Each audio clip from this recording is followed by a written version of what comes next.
လောကမှာတိုက်ဆိုင်မှုဆိုတာမရှိပဲအရာရာဟာအကြောင်းအကျိုးဆက်ဆက်နေတယ်ဆိုတဲ့သဘောတရားကိုသင်လက်ခံပါသလားဒီနေ့ဗီဒီယိုမှာတော့ဘဝကူအေဂျင့်စွာထပ်သန်းနေသူဆီယဝန်ကြီးတဦးရဲ့ရင်းနှစ်သေးချာမြေးမာလေးတဦးကပြန်ပြီးဆွဲခံရပြီးနောက်ဖူဆီယဝန်ကြီးရဲ့စနစ်တကျအကွက်ဆင်လက်စားချေမှုများကိုစိတ်ဝင်စားဖွယ်ရိုက်ကူးတင်ဆက်ထားပြီးပြစ်မှုတစ်ခုကျူးလွန်ခြင်းရဲ့နောက်ွယ်ကအကြောင်းတရားများကိုပါနက်နဲ့ပုံဖော်ထားပါတယ်အချင်းပြချစားမှုများပြည့်နှက်နေပြီးကမ္ဘာတူးစရိုက်မှုအများဆုံးမြို့တစ်မြို့ဖြစ်တဲ့အိန္ဒိယနိုင်ငံမွန်ဘိုင်းမြို့ရဲ့မိုးသေးတဲ့ညတညမှာအဖိုးကြီးတယောက်ဟာရဲစခန်းကိုရောက်လာကတူးတဲ့သောမြေးမလေးပျောက်ဆုံးမှုအတွက်တိုင်ကြားခဲ့ပေမဲ့ဝင်းကြီးရဲ့အလှမွေးခွေးပျောက်ဆုံးမှုကြောင့်အသေးအံအလုရှုံနေကြတဲ့ရဲတွေဟာအဖိုးကြီးကိုအရင်မလုပ်နိုင်ကြတဲ့အတွက်ပူဆွေးမှုများကိုရင်းဝဲပိုက်ခါကြာမြင့်စွာစောင့်ဆိုင်နေခဲ့ရပါတယ်တကယ်တော့ဒီအဖိုးကြီးဟာဒေါက်တာရှန်ကာကူဆိုတဲ့ထွေးကျွန်းတဲ့ဆေးပညာရှင်တယောက်ဖြစ်ပြီးမြေးမလေးနဒီဟာသူ့အတွက်တော့ရင်းနှစ်သေးချာဘဝကြီးတစ်ခုပါနေစဉ်ကလေးကအဖိုးကြီးရဲ့လက်ပေါ်မှာသာကြီးပြင်းလာခဲ့ရပြီးဒီအဖိုးဟာနဒီအတွက်ကစားဖို့ကစားပတ်လေးဖြစ်တယ်လို့ညဘက်တွေမှာဆိုရင်လည်းအဖိုးပြုတ်ပြတဲ့ပုံမြင်နေနဲ့ပဲအေးရဝလီရှိပါတယ်နဒီဟာခလေးဘဝတွေကအချိန်အများစုကိုအဖိုးနဲ့သာကိုဆုံးခဲ့တာမို့မိဘအရင်တွေထက်ကိုပိုလို့တွေ့တာခဲ့ရတာပါမိဘနှစ်ပါးစလုံးဆုံးမသွားချိန်မှာတော့နဒီအတွက်အဖိုးကသာအမိအဖိုးကသာအဖိုးကသာအရာရာအဖိုးကသာတွေ့တာစရာအဖိုးကသာသူမရဲ့ကဘာကြီးဖြစ်လာခဲ့ပါတယ်ရုပ်ကလေးချုံနာမကစိတ်ထားလေးပါလှတဲ့နဒီဟာတနာကျင်တာတက်ပြီးအလုံးကလည်းချစ်ခင်ကြတဲ့မိန်းကလေးတူပါဘဝရဲ့နေဝင်ချင်းတွေကိုစူပြေးစွာဖြတ်သန်းနေတဲ့အဖိုးကြီးတယောက်အတွက်တူးတဲ့တော့တွေ့တာစရာရင်းနှစ်သေးချာမြေးမလေးနဒီဟာတနေ့မှတော့မတမလူတစုရဲ့ပြန်ပြီးဆွဲခြင်းကိုခံခဲ့ရပါပြီတိုးတက်ကတော့နဒီလေးဟာရတနာတစ်ပါးဖြစ်နေပြီမဲ့အခုရောက်နေတဲ့ရဲစခန်းမှာတော့ဝင်းကြီးရဲ့ခွေးလောက်တောင်တမှုမရှိဖြစ်နေခဲ့ရတာပါကန်ရဲ့အကျိုးလူပဲပြောဖះသခင်ရဲ့အလူတော်အတိုင်းလူပဲဆိုကျွန်တော်တို့ဘဝဖြစ်စဉ်တိုင်းရဲ့နောက်ွယ်မှာတခုတည်းပူတဲ့အကြောင်းရင်းများစွာရှိနေနိုင်ပြီးနောက်ဆုံးမှာတော့ပြဿနာတိုင်းရဲ့အဖြစ်ကိုကိုယ်တိုင်သာရှာဖွေကြရတာဓမ္မတာပဲမို့မြေးပါလေးနဒီပြောက်ဆိုးမှုအတွက်အဖိုးဖြစ်သူဟာသူတက်မြောက်ထားတဲ့ psychology ပညာကိုဘလို့အသုံးချပြီးလက်စားချေသွားမလဲဆိုတာကိုတော့ဒီဗီဒီယိုလေးမှာအဆုံးထိကြည့်ရှုရင် subscribe လေးနဲ့လုပ်ပေးခဲ့ကြပါဦးအကြောင်းကြောင့်အကျိုးဖြစ်တယ်ဆိုတဲ့စကားအတိုင်း၎င်းဝင်ကြီးခွေးပျောက်ဆုံးမှုရဲ့နောက်ွယ်မှာလည်းစိတ်ဝင်စားစရာအကြောင်းအရာတချို့ကရှိနေပြန်ပါတယ်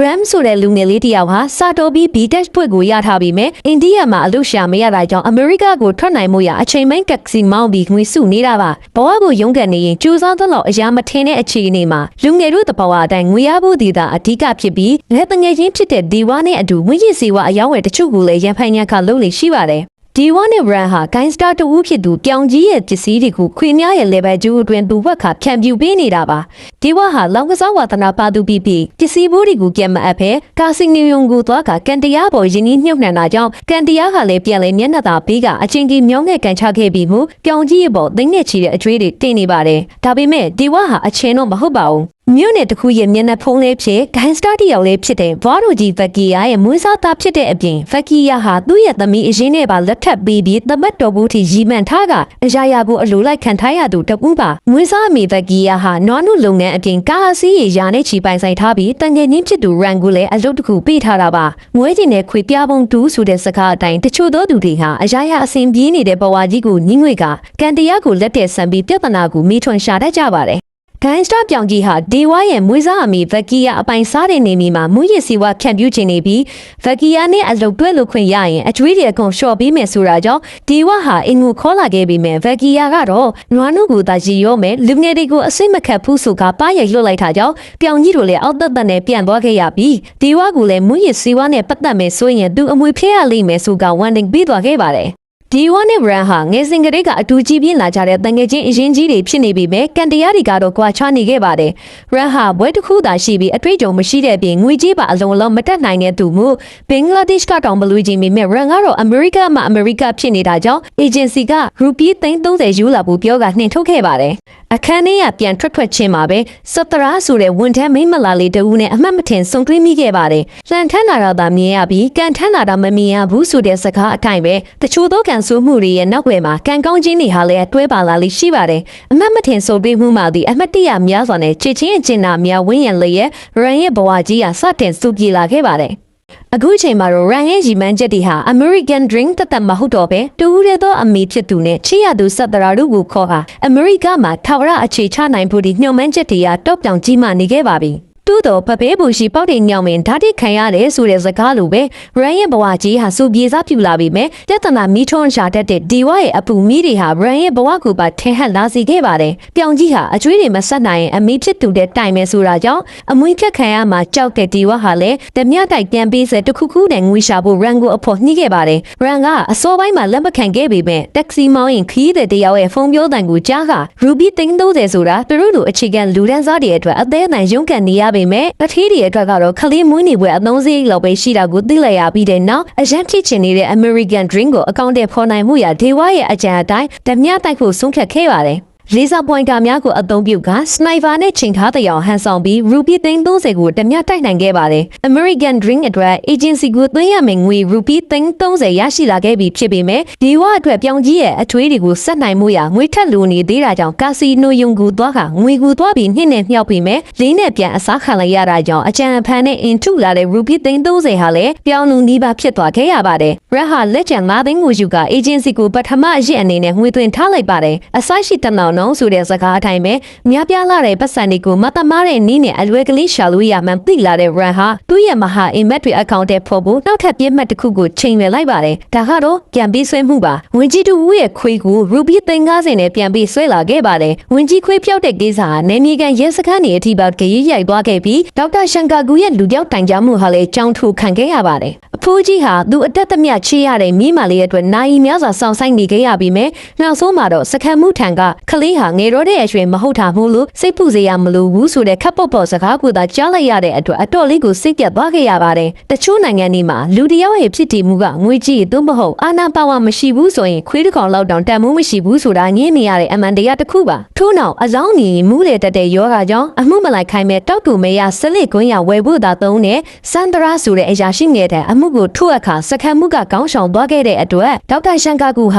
ဒီအမှုကိုသူကိုယ်တိုင်ဦးဆောင်ဖို့အကြောင်းဖန်လာပါတော့တယ်။ဂျန်ဒရာကတော့ပထမဆုံးလိုက်ရမယ့်အမှုမှုအမတ်တန်ပြောရှင်နေခဲ့ပါတယ်။ဒီနောက်မှာတော့Nadiရဲ့ Digital Watch ကနေတဆင့်ဒီနေရာကိုချီရခန့်ကြည့်ရနာမည်ကြီးလူမိုက်တူရဲ့အိမ်ထဲကိုပြသနေတာမို့နှစ်ယောက်သားသွားရောက်စစ်ဆေးခဲ့ပြီးဂလန်ကဆာလုံနေတာကြောင့်နှုံဖုန်ခါပေးလိုက်ရမှာထိုသူကလည်းဒီနိုင်ယူတခြားတနေရာကကောက်ရထားကြောင်းသိခဲ့ရပါတယ်ဒီနောက်ထိုသူလိုက်ပြတဲ့နေရာအနည်းက CCTV တခုကိုတွေ့တာကြောင့်ထပ်မံချီရခန့်ကြည့်ရNadiလေးကိုလူမိုက်သုံးဦးကဖမ်းခေါ်သားကြောင်းသိခဲ့ရပါတယ်ဒီနောက်ကားပေါ်ဆိုင်ကိုချီရခန့်ပြီးထိုသူတို့ယောက်ကပါဖမ်းခေါ်ခါရိုက်နှက်စစ်ဆေးရမှာတော့ထိုသူတွေကမွေးရည်စေဝါရောက်ချသူများသာဖြစ်ပြီးထိုမင်းကလေးနဲ့အတူလူငယ်တယောက်ဟာမူရည်စီဝါလာဝဲခဲ့ကြောင်းညဘက်ရောက်မှာတော့ထိုမင်းကလေးနဲ့လူငယ်တို့ဟာဘဟုစာကြည့်တဲ့နားမှာပြန်ဆုံပြီးခဲ့ပြီးမိုးခုနေစဉ်လူငယ်ဟာမင်းကလေးကိုနမ်းလိုက်ထားကြောင်းမင်းကလေးဟာစိတ်ဆိုးပြီးထွက်ပြေးလာစဉ်ထိုသူ၃ယောက်ဟာဖက်ခေါ်ကအရမပြုချင်းကိုကြိုးစားကြပြီးပဲမင်းကလေးငယ်ဟာရုပ်ကန်ထွက်ပြေးသွားခဲ့ကြောင်းအခုဘေကိုရောက်နေမှမသိကြောင်းဝန်ခံခဲ့ပါတယ်သူတို့ထဲကတယောက်ကတော့ထိုလူငယ်ဟာကျောင်းဝစ်စုံစင်တူဝစ်စင်ထားကြောင်းထွက်ဆိုလာခဲ့တာမို့ဒေါက်တာရှန်ကာကူဟာထိုလူငယ်အကြောင်းကိုNadiရဲ့တငယ်ချင်းများဆီယာမာများနဲ့ကားဒရိုက်ဘာတို့ကူပါမချန်ဖုန်းဆက်စုံစမ်းခဲ့ပြီးမဲ့ဘာသာနာမှမရခဲ့ပါဘူး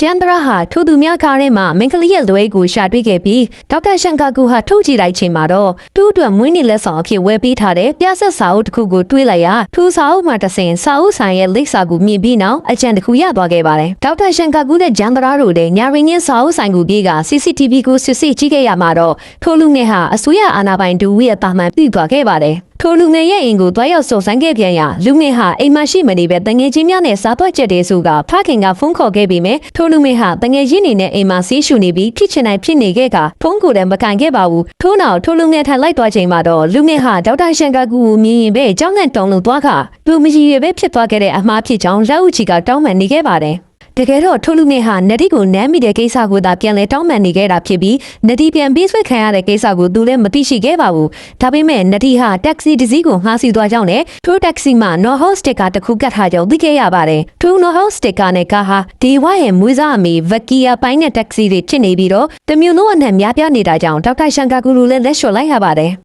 ထိုးစဉ်တုတ်တန်တစ်ခုတည်းကိုမူကအနှံ့ရောင်ဝစ်ဆင်ထားတဲ့လူတစ်ယောက်ရောက်ရှိလာကသူ့ဘရာဇာကိုတနှက်နဲ့ချင်းချောက်ပြီးNadiလေးရဲ့အလောင်းကိုသဲတာကမိရှုခိုင်းနေပါတယ်မိရှုကနီးမှာ fuse ကပြတ်သွားတာကြောင့်အသက်လဲမယ်ဆိုကသူ့ဘရာဇာဟာရတဲ့အခွင့်အရေးကိုကောင်းကောင်းအသုံးချခဲ့ပါတယ်လောကကြီးမှာအရာရာဟာတာမန်မျက်စိနဲ့မမြင်နိုင်တဲ့အကြောင်းတရားများနဲ့ချိတ်ဆက်ဆက်နွယ်နေပြီးဒါတွေကိုအမှတ်မထင်တွေ့ရှိသွားတဲ့အခါလူတွေဟာတိုက်ဆိုင်မှုရဲ့တို့နာမည်တက်လိုက်ကြပါတယ်အခုဖြစ်ရပါလေတိုက်ဆိုင်စွာနဲ့ပဲသူ့ဘရာဇာဟာNadiတို့ကြောင်းကားဒရိုင်ဘာရဲ့အပိမိတ်ဆွေဖြစ်နေ နေခဲ့ပြီးနဒီရဲ့ကျောင်းဝတ်ဆောင်ကိုမြင်က driver ကိုဖုန်းဆက်အကြောင်းကြားနေခဲ့ပါတယ်ဖူမတဆင် driver ဟာဒေါက်တာရှန်ကာဂူရုကိုဖုန်းဆက်အကြောင်းကြားလိုက်ပြီးနောက်ဒေါက်တာရှန်ကာဂူရုဟာလည်းကားနဲ့အပြင်းနှင်လာခဲ့ပါတယ်တစ်ဖက်မှာတော့လူသက်သမားရဲ့ဖိအားပေးမှုကြောင့်သူ့ဘရာဇာဟာမိတကြိုဇက်ကိုကင်းစင်နေခဲ့ရပါပြီဒေါက်တာရှန်ကာဂူရုရောက်လာချိန်မှာတော့အလုံးဟာနောက်ကျသွားခဲ့ပါပြီချန်တရာဟာလည်းသူ့ယောဂအတိုင်းမိလောင်နေတဲ့အလောင်းကိုမြင်တာကြောင့်မိလဲသွားခဲ့ပါတော့တယ်လောကမှာတချို့အရာတွေကကျွန်တော်တို့မြင်မြပင်ကြိုလာပါစေလက်လက်မမီတဲ့အခါအရှိတရားကိုလက်ခံတဲ့ဆုံရှုံမှုဆိုတာကိုတဘာဝကြကြရင်ဆိုင်ကြရပါတယ်။ဒါကြောင့်ဒေါက်တာရှန်ကာကူဟာပင်မြင့်ထက်ကမမီတဲ့ဘက်ကိုအပင်မခံလှမ်းနေမဲ့အစာ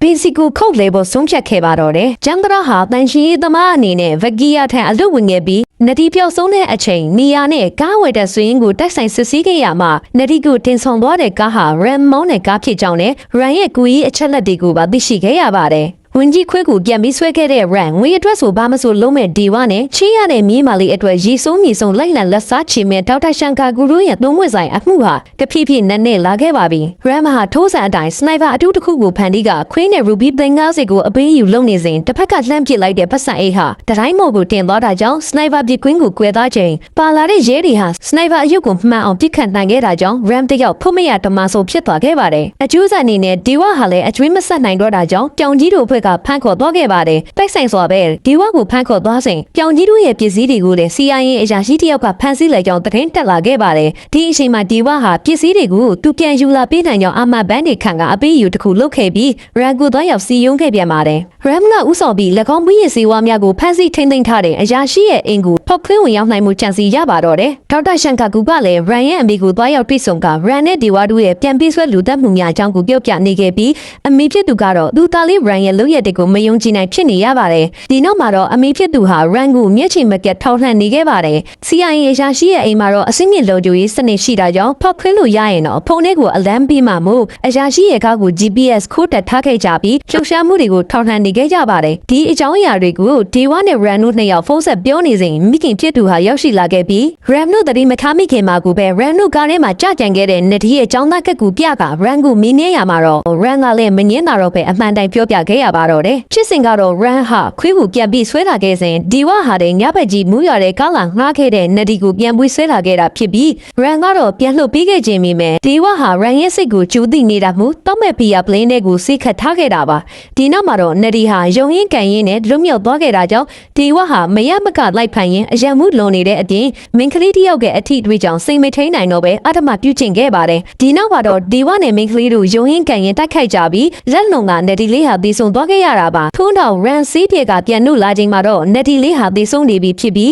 ဒီဝရဲ့တောင်းဆိုမှုကြောင့်ရန်တို့ဟာအလောင်းထောက်ပစ်ဖို့စီစဉ်ခဲ့ကြပါတယ်ရန်ဟာပြဿနာမကြာခဏရှာတဲ့လွန်းနဲ့ဒီဝကိုစိတ်ပြက်လာမိတာကြောင့်လမ်းခွဲဖို့ပြောခဲ့ပြီးမြဒီဝဟာရန်အလောင်းတင်နေခဲ့တဲ့ပုံကိုဖုန်းနဲ့ခိုးရိုက်ခါအကြက်ကန်ခဲ့ပါတယ်အလောက်ပဲရင်းမှလည်းပြောလူတွေဟာကြီးမားတဲ့အကြက်အတဲသူမဟုတ်အခွင့်အရေးနဲ့ကြုံလာရင်သစ္စာဖောက်တဲ့ကြတာတဘာဝပါဒါကြောင့်ရန်ဟာလည်းဘလူးမှမငင်းတာတော့ပဲယခုလက်ရှိအရာရှိအိမ်ကိုဖောက်ထွင်းကဖန်ဆီးခံထားသောဘိန်းမြူများကိုပြန်လေခူးယူရန်စီစဉ်နေခဲ့တာပါဒီအကြောင်းအရာတွေကိုရန်ရဲ့အမိဖြစ်သူဟာဒေါက်တာရှန်ကာကူကိုပြန်လေပြောပြနေပြီးတောက်ချခံရတဲ့သူသားလေးကိုကယ်တင်ဖို့ငွေယူတောင်းပန်နေခဲ့ရရန်ရဲ့ပုံကိုဒေါက်တာရှန်ကာကူကတစ်ချက်ကြည့်လိုက်ပါတော့တယ်တစ်ဖက်မှာလည်းရန်ဟာ CIA အရာရှိရဲ့အိမ်ကိုဖောက်ထွင်းနေပြီးအရာရှိဟာဖုန်းကနေတဆင်အလန့်မီလာတာကြောင့်အိမ်ကိုရောက်ရအရက်ကနေအပြင်းပြန်လာချိန်ဒီဝဟာ GPS ကနေစောင့်ကြည့်ပြီးအချိန်ကိုက်ဆိုသလိုအိန္ဒိယရဲကိုဖုန်းဆက်အကြောင်းကြားကထောင်ချောက်ဆင်ခဲ့ပါတယ်ဒီလိုနဲ့ဒီဝနဲ့ရန်ဒိုဟာဘင်းပြူတွေကိုအောင်မြင်မြင်ပြန်လဲတည်ထုတ်လာနိုင်ခဲ့ပြီးပြောင်ကြီးတို့အဖွဲ့ကလည်းသူတို့ပစ္စည်းတွေပြန်ရလာတဲ့အတွက်ဒီဝတို့ကိုမျက်နှာချိုသွင်းနေပါတယ်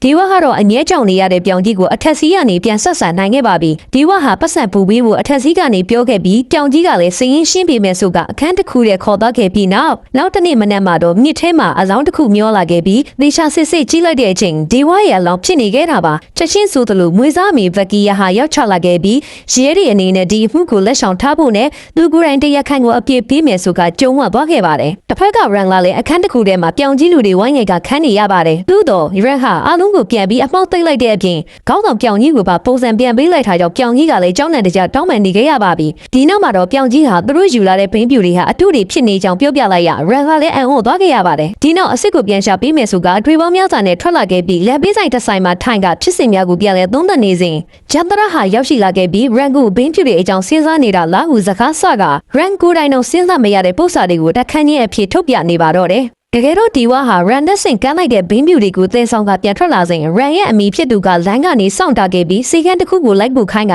ဒေဝကိုစီးဝဲခိုင်းခဲ့ပြီးဒေဝဆင်းသွားစဉ်ဘင်းပြူများကိုကြုံမှုများနဲ့လဲလှယ်ထားခဲ့တာပါဒါဟာလေဒေါက်တာရှန်ကာကူရဲ့အစီအစဉ်တစ်စိတ်တစ်ပိုင်းမျှသာဖြစ်ပြီးအမိဖြစ်သူကိုကြားကန်အနေနဲ့အသုံးပြုကပြောင်ကြီးတို့နဲ့ run ကိုတမင်ရန်တိုက်ပေးခဲ့တာပါသို့တော် run ဟာပြောင်ကြီးတို့ကိုအနိုင်ယူနိုင်ခဲ့ပါတယ်တကယ်တော့ run ဟာသူ့အမိကိုပြောပြခဲ့တဲ့ဖြစ်စဉ်တွေဟာ cover story တပုတ်သက်မျှသာဖြစ်ပြီးတကယ်တမ်းနဒီကိုမဒိန်ချက်တက်ဖြတ်ခဲ့သူမှလည်း run ပဲဖြစ်နေခဲ့တာပါဒေါက်တာရှန်ကာကူဟာ run ရဲ့မိခင်နဲ့တွေ့ဆုံစဉ်ကတည်းကဖုန်းထဲကဗီဒီယိုမှာ run ရဲ့ရင်ဘက်ကဒဏ်ရာကိုမြင်တွေ့ခဲ့ရပြီးနောက်တရခန့်အစ်စ်က run မှသိနေခဲ့တာပါဒီဗီဒီယိုကြောင့်ပဲ run ဟာဒီဝအပေါ်မယုံကြည်တော့ပဲပြောင်ကြီးတို့နဲ့ဇီးညစ်ကြစဉ်ကလည်းဒီဝကိုပြောင်ကြီးတို့နဲ့ပေါင်းကပြန်တက်ခဲ့ပြီးဝေစုတွေကိုအကုန်သိမ့်ပတ်ခဲ့တာပါအလောက်ပင်ညီကိုလိုရင်းမာတွေပြောဘဝနဲ့ရှင်ကရုန်းကန်ကြရတဲ့အခြေအနေမှာနောက်ချန်တစ်ကွက်မထားမိခဲ့တဲ့ဒီဝါဟာ run ရဲ့လက်ထဲမှာဇက်တင်သွားတာရှာပါပြီးကျန်တရာဟာလည်းဒေါက်တာရှန်ကာကူသင်ပေးလိုက်တဲ့အတိုင်း psychological warfare ကိုအသုံးပြုက run ကိုစကလုံးများစွာနဲ့အကြောက်တရားများစွာသွင်းပေးခဲ့ပြီးတခါလာ run ဟာလည်းထပြေးသွားခဲ့ရပါတယ်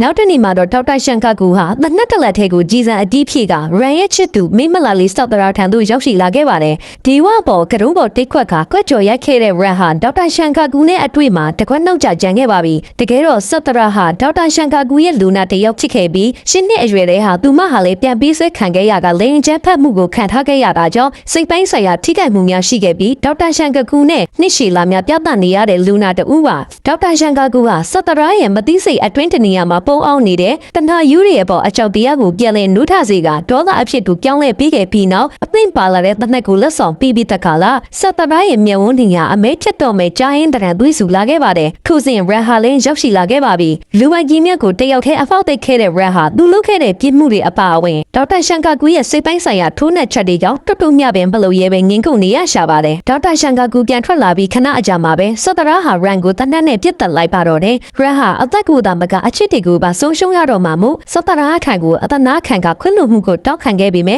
စက်တရာကတော့ပြတ်သားစွာညှင်းဆန်လိုက်ပြီးနှုတ်တစ်ချက်ထပ်မံပြစ်ထည့်လိုက်ပါတော့တယ်ထိုးစဉ်မွေးစားသားဖြစ်သူဒီဝအတွက်လက်စားချေဘူးဗကီယာတို့ဟာလည်းရောက်ရှိလာခဲ့ပြီးမြဲစက်တရာဟာလက်ဦးမှုရယူသွားခဲ့ပါပြီသို့တော့ဒီပြစ်မှုတွေဟာစက်တရာပုံကိုမကြားရအောင်ဗကီယာကတောင်းဝန်ယူပေးလိုက်ပါတယ်တခါတည်းရန်လူသားတွေရဲ့ဘဝမှာမိသားစုအစဉ်ပြေရေးဘဝအောင်မြင်ရေးမှသည်မတော်လောဘတို့ဥတီကအမှားများကိုငေးစင်ကြီးလိုက်ကျွလွန်မိတတ်ကြပြီးအဆုံးမှာတော့နောက်နာတရားများနဲ့ပေးဆက်လိုက်ရတဲ့တန်ဖိုးဟာကြီးမားနေတတ်ပါတယ်ဒီနောက်မှာတော့ဒေါက်တာရှန်ကာကူဟာဂျမ်ပရာကိုစေယုံတစ်ခုပေါ်သို့ခေါ်သွားခဲ့ပြီးနတီလေးမှာအသက်ရှင်လျက်ရှိနေသေးကြောင်းအံ့ဩစွာတွေ့မြင်လိုက်ရပါတယ်တကယ်တော့သူ့ဘရာဇာဟာကောင်မလေးအသက်ရှင်နေသေးကြောင်းသတိတူးမိတာကြောင့်မိပြတ်ထားကိုအခွင့်အရေးယူကတခြားအလောင်းတစ်ခုနဲ့လဲလှယ်ကနတီလေးကိုဝတ်ထားခဲ့တာပါဒီသူ့ဘရာဇာဟာတစ်ချိန်ကနတီလေးမုတ်ထွေးခဲ့ဘူးတဲ့တရောင်းသားတူလေးဖြစ်နေခဲ့ပြီးအမှတ်မထင်ပြုမိခဲ့တဲ့ကုတူတရားဟာနတီလေးဘဝကိုလက်တွေ့အကျိုးပေးကကဲတင်သွားခဲ့ပါပြီမိတ်ဆွေတို့ပြုခဲ့ဘူးတဲ့ကံတရားတွေဟာလည်းကောင်းချင်းမင်္ဂလာအဖျားဖျားနဲ့အញ្ញံဆုံးအကျိုးပေးလာပါစေလို့ဆုတောင်းရင်ဒီဗီဒီယိုလေးကိုအဆုံးသတ်လိုက်ရပါတယ်